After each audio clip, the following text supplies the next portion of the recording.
Сітуацыя на беларуска-латвійскай мяжы адна з гарачых тэмаў тыдня, які прайшоў, то бок там і часовае закрыццё мяжы, і натоўп мігрантаў. Чаму менавіта Латвія зараз вось пад гэтымі атакамі і там у параўнанні, напрыклад, з 21 годам, што змянілася? Чаму гэты маршрут, чаму не іншыя краіны? Ну, Латвія была заўсёды менш папулярным маршрутам апрыёры па той прычыне, што з яе даўжэйшы, адпаведна, небяспечнейшы шлях да Нямецчыны, куды бальшыня мігрантаў нелегальных імкнецца патрапіць. Вось, ну і адпаведна, зараз мы бачым, калі Літва і Польшча ўзмацнілі сваю мяжу, то Латвія, якая раней здавалася менш прывабным варыянтам, цяпер становіцца больш прывабным, бо балоцістая мяжа, і адмыслоўцы пішуць, што латвійскія памежнікі маюць нейкія праблемы структурныя з недахопам кадраў і гэтак далей, і ў сувязі з гэтым яно паводле астатачнага прынцыпу магла стаць больш прывабнай, але я думаю, што гэта сукупнасць чыннікаў, дзесьці гэта проста, таму што всплескі гэтай нелегальнай міграцыі ў Латвію былі раней. Перыядычна мы бачым, проста там паспрабуюць, там пераключаюцца туды, мабілізуюць адну краіну, потым адпускаюць, чакаюць, пакуль яна дэмабілізуецца. Так было, напрыклад, калі Польшча войскі ўводзіла ў памежную зону, потым Польшча не можа там вечна трымаць такую кучу войскаў, яны зноў вяртаюцца ў Польшчу праз некаторы час. Ну і плюс, не ведаю, наколькі гэта чыннік ці не, зараз у Латвіі выбары ў кастрычніку чакаюцца. А яшчэ, да ўсяго. Там лідзіруюць, папулісты лідзіруюць паводле папулярнасці, але наўрад ці, наколькі я чытаў, яны могуць стварыць урад, але тым не менш падобная сітуацыя, як у Францыі, як у многіх іншых краінах, што папулісты паступова становяцца самымі папулярнымі, іх астатнія сілы... Правыя ідуць вось гэтыя АГД ўсе, Ле Пен... Так, дакладна так. У Латвіі гэта суверэнная дзяржава, і Латвія перадусім. Дзве сілы, гэтыя папулісты, яны, некаторыя з іх адкрыта прарасейскія, альбо, скажем так, сяброўскія да Расіі выступаюць супраць падтрымкі ўкраіны, напрыклад. Некаторыя менш адкрытыя, але, в прынцыпе, Расіі, ну і, адпаведна, Беларусі выгадныя любыя папулісты, любы хаос, які бы разбураў еўрапейскую еднасць, у прыватнасці ў дачыненні да ўкраіны. Ну, чаму там, дзе Расія, адразу вось гэтыя фашыстска-нацысцкія лозунгі перадусім, Латвія перадусім. Über alles. Deutschland über alles. А таксама Бог з намі. Ну так, не unser, Gott mit unser. Усё гэта было. Не аб гэтым пытанні. Глядзі, ці можаш ты апісаць вось такі тыповы шлях мігранта? Адкуль ён прыбывае ў Беларусь і куды далей накіроўваецца? Праз што і дзеля чаго?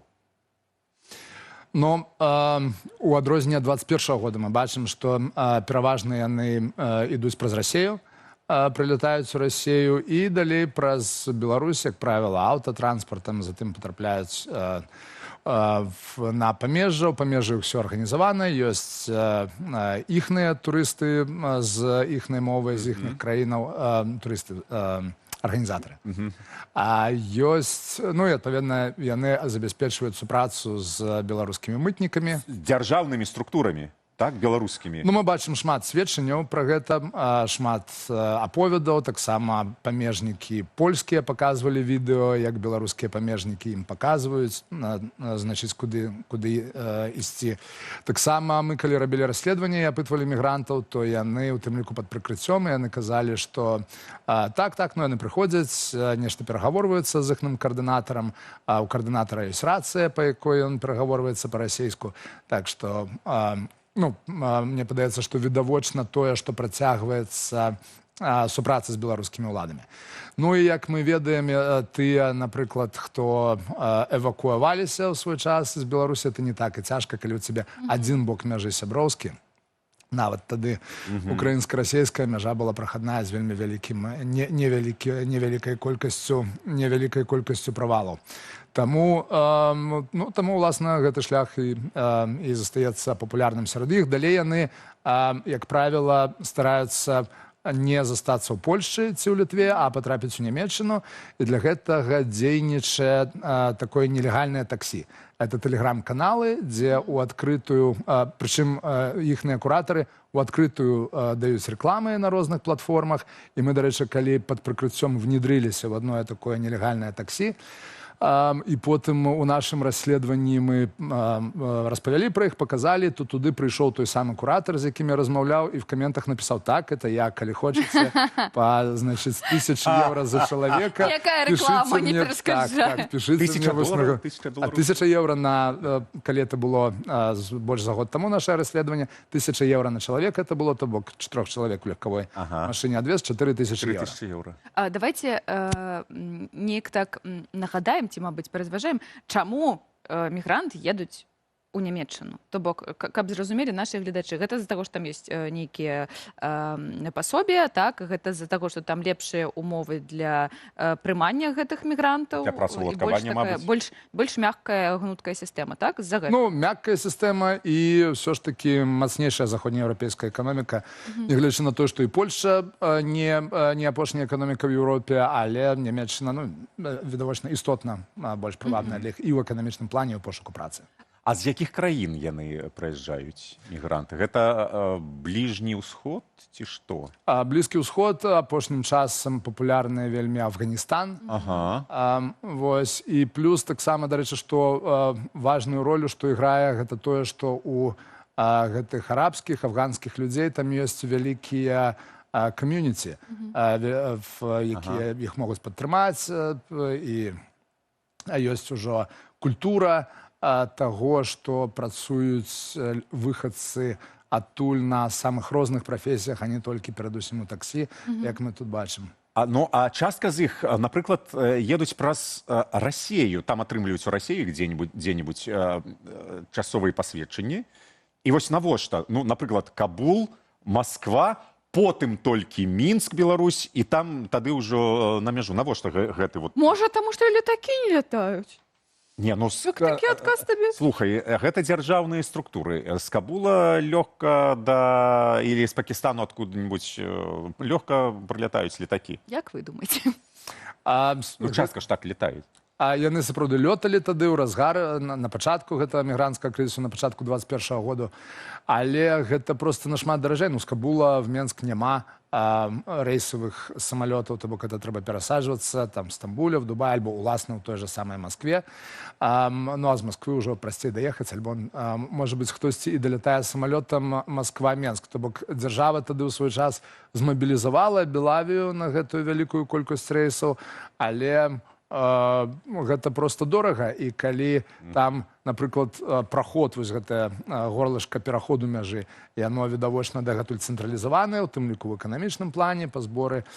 Мы рабілі, дарэчы, расследаванне пра тое, хто в беларускіх уладах зарабляе грошы на гэтай міграцыі. І гэта быў Асам, там самую вялікую ролю займаў. А сам гэта спецслужба, спецназ памежнікаў. Ён быў створаны ў свой час для кантролю над нелегальнай міграцыяй. І, уласна, менавіта, што наконт кантролю. Паспяхова. Пчолы супраць мёду. Нашым расследаваннем мы таксама знайшлі крымінальную справу супраць... Значыць, тады ў 21-м годзе адзін ветэран Асам, калі памятаеце, вывесілі хтосьці з фоткаў у нейкім арабскім пасольстве спіс фірмаў, в якія можна падавацца на візы. І мы тады прааналізавалі іх, і дзве з іх былі звязаныя з гэтым ветэранам Асам, астатнія са сваякамі намесніка беларускага генштаба, што, дарэчы, вельмі рэдка, таму што нашым вайскоўцам рэдка даюць нейкія карупцыйныя кармушкі, то тут атрымліваецца гэта былі вайскоўцы. А што тычыцца гэтага Асама, то потым, калі мы і памежнікаў, калі мы, па-першае, мы праверылі, што яго арыштоўвалі ў Польшчы яшчэ у 2012 годзе за нелегальную міграцыю. Ён прыехаў туды паводле пашпарту прыкрыцця, і тады беларускія ўлады самі завялі на яго крымінальную справу дзеля таго, каб потым каб яго выдаць, запатрабаваць экстрадыцыю, ну і тут жа само сабой адпусцілі. І выратаваць, якія прыгожыя. А расійскія ўлады прымаюць удзел у міграцыйным крызісе? Ну, мы гэтаму сведчанні не знайшлі, хаця ім відавочна гэта надзвычай выгадна, у тым ліку, як мінімум, у палітычным сэнсе, што это дапамагае папулістам. Вось. Але што мы тады яшчэ апытвалі сведкаў, якія, значыць, чулі пра гэта, альбо нават займаліся гэтымі 10 гадоў таму, яны казалі, што гэта з пачатку нулявых, толькі тады гэта былі нелегальныя мігранты з паўднёва-ўсходняй Азіі, напрыклад, з В'етнаму, Мьянмы, іх называлі карандашамі, таму што іх составлялі в этих, значыць, месцах, в стенках падвойных цяжкавікоў, яны стаялі.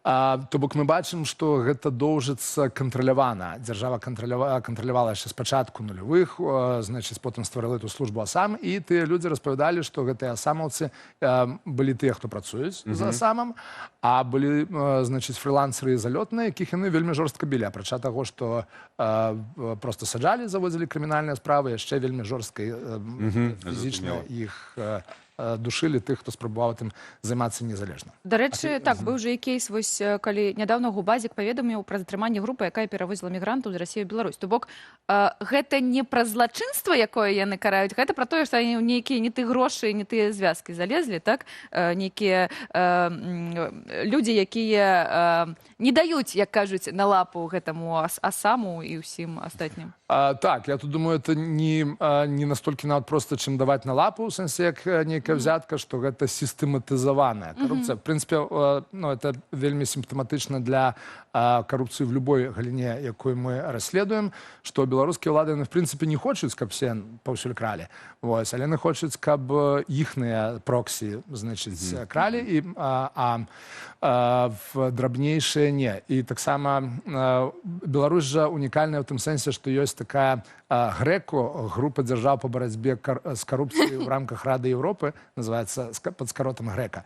І гэта антыкарупцыйныя сілы еўрапейскіх краін, яны каардынуюцца і робяць адзін з адным, значыць, такія peer review, па-ангельску это называецца, так кшталту прысылаюць назіральнікаў ацэніць, як у цябе сітуацыя з карупцыяй, такі знешні аўдыт, і табе вціхаря, не публічна параіць нешта, што ты можаш сабе паправіць.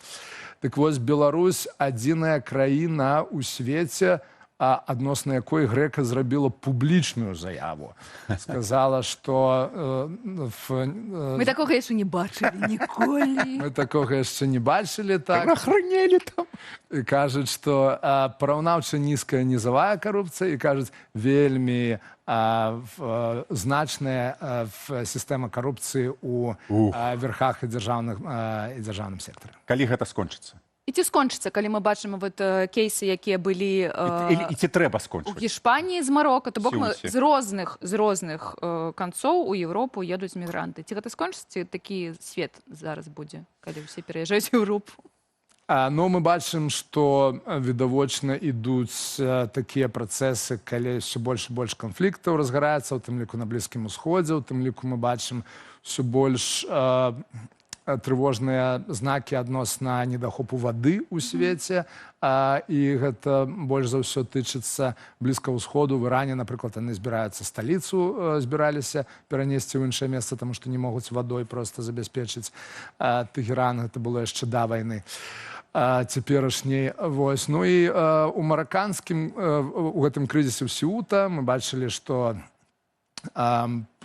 часам урады падобна, што ўсё больш прывабна для розных урадаў выкарыстаць гэтыя плыні, у тым ліку для нейкіх палітычных крызісаў. Зараз тут некаторыя адмыслоўцы, у тым ліку былі прадстаўнікі выведкі, выказвалі падазрэнні адносна таго, ці ёсць у гэтай атацыі на Сеуту такое як мінімум пасіўнае, значыць, спрыянне з боку Марока, таму што акурат у гэты час трохкутніку Марока, Алжир, Гішпанія. Зараз вострая палітычная сітуацыя.